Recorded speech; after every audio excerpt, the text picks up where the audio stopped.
So how are strategies developed?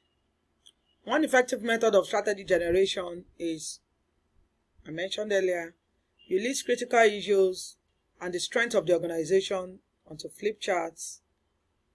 You can just be in your office, some thoughts just come to your mind as critical issues to be considered.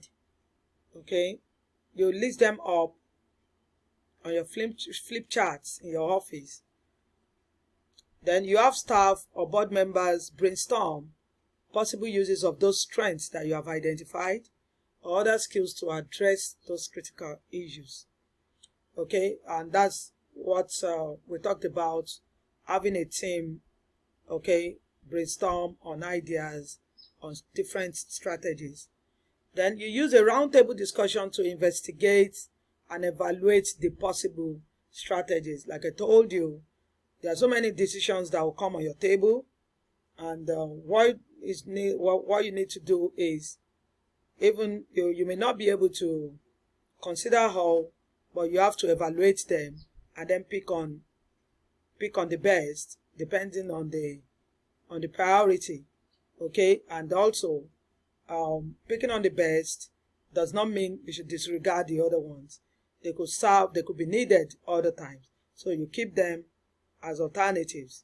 Then you develop a list of alternative strategies to investigate and keep in the contingency planning file. Okay, I've mentioned that. Do not discount the ideas that come to people during non-working hours. The best time, the workload is always very cumbersome during working hours. So you could also, as a top level manager, you could call people outside the normal working hours and discuss with them. You can take people to invite them to bars. You can invite them to, to some places, other places outside the office. That's when you have ideas, fresh ideas coming up. So if you really plan to achieve, okay, the best time is non-working hours. Working hours, cumbersome. So, and those times, the ideas that come up, you don't discount it. Okay. Now, next is a strategic management model. That model has 4 components. You have the scanning, which answers where are we now, like environmental scanning. The strategy formulation answers where do you want to be. And the strategy implementation answers how do you get there.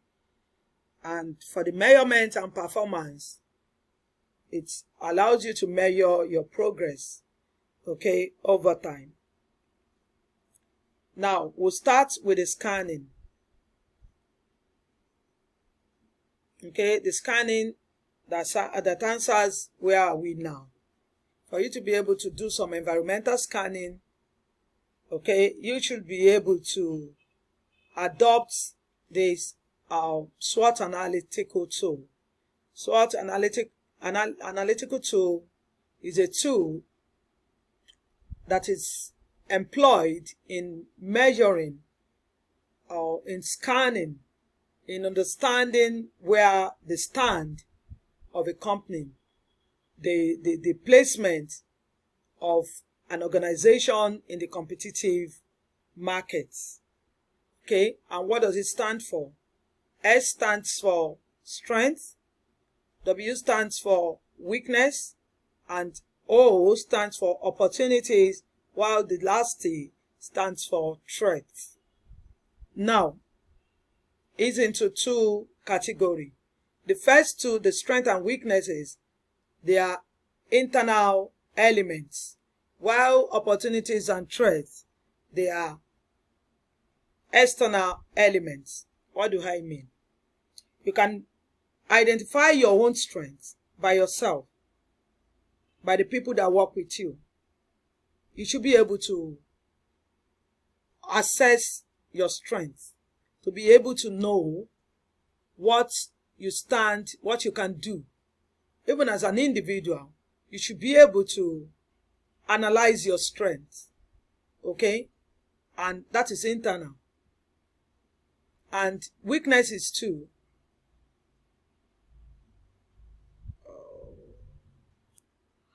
Okay, like I was saying, we have two divisions, two categories. The strength, the weakness, that's internal.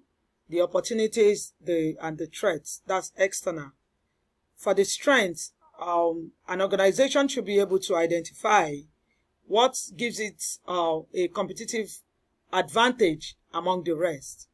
Okay, what has helped the organization in the past.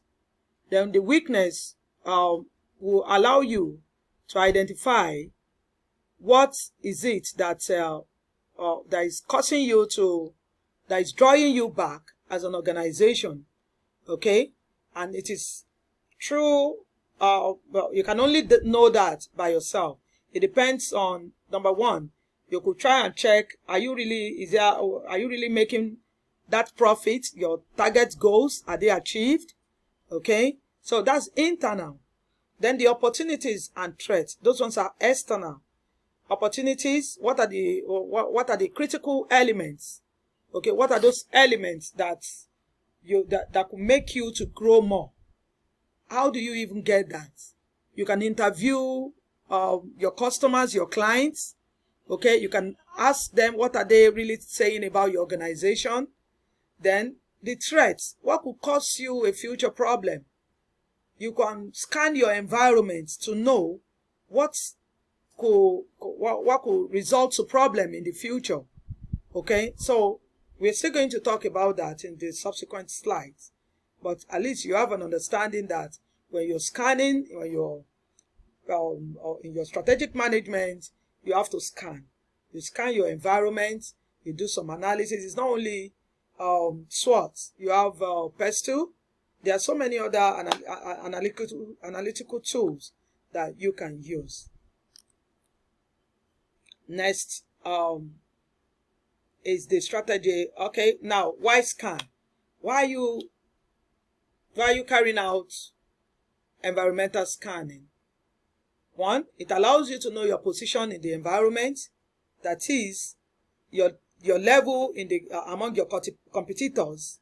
Okay, then it also allows you to respond effectively to constant changes. If you don't analyze your stand, there's no how you'll be able to know how to respond to changes in the environment. Okay, then also it allows you to see the organization as a whole. Then you'll be able to avoid surprises. When you do it periodically, you assess your environment periodically, there's no how you will have some surprises. So, and also it allows you to survive as an organization. Then it allows you to lay the foundation for strategic issues. Next, okay, SWOT analysis now, well explained. SWOT analysis is a methodology of examining potential strategies derived from the synthesis of organizational strengths, synthesis of organizational weaknesses, opportunities, and threats. Now, the partnering of these different elements, that is both internal and external elements, and the extensive data collected, because you have to collect data.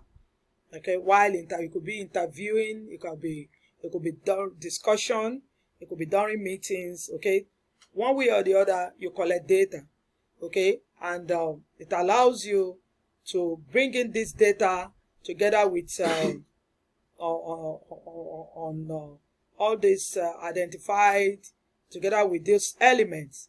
Okay, so as to avail you the opportunity to have enough points, okay, during your roundtable discussion, and for you to be able to refine some current strategies and or some new strategies. Okay, next, strategy formulation. Okay, Strategy formulation, which is the second component of the strategic management model.